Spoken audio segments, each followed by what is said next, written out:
Saudi রাজপরিবারের ইতিহাসে এমন উত্থান খুব কমই দেখা গেছে।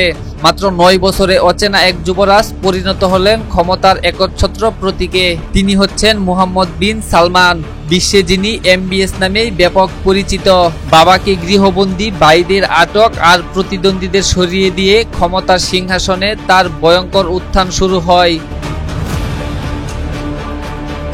বাদশাহ আবদুল্লাহর মৃত্যুর পর নতুন বাদশাহ হন সালমান বিন আব্দুল আজিজ। প্রথমে যুবরাজ হিসেবে নিয়োগ পান মুকরিন, কিন্তু মাত্র কয়েক মাসের মধ্যেই শুরু হয় নাটকীয় পরিবর্তন। মুকরিনকে সরিয়ে আসেন মুহাম্মদ বিন নায়েফ আর প্রতিরক্ষা মন্ত্রীর দায়িত্ব পান MBS। 2015 সালে ইয়েমেনের রাজধানী সানায় তার নির্দেশেই চালানো হয় ভয়াবহ বিমান হামলা। আন্তর্জাতিক অঙ্গনে প্রশংসার বদলে সমালোচনায় মুখর হয় বিশ্ব। এরপর এক রাতে ঘটে যায় ক্ষমতার খেলা।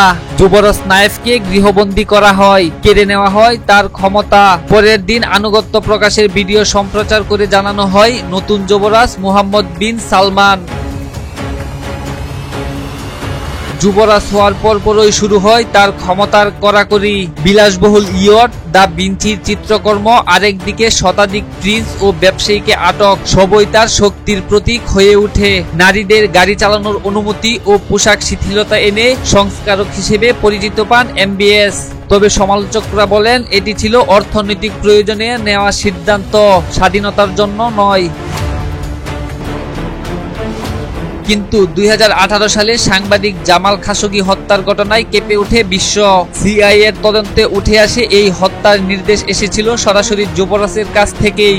আজ মুহাম্মদ বিন সালমান সৌদি আরবের একক প্রতীক। কেউ তাকে দেখছেন সাহসী সংস্কারক হিসেবে, আবার কারো চোখে তিনি একজন নির্মম স্বৈরশাসক।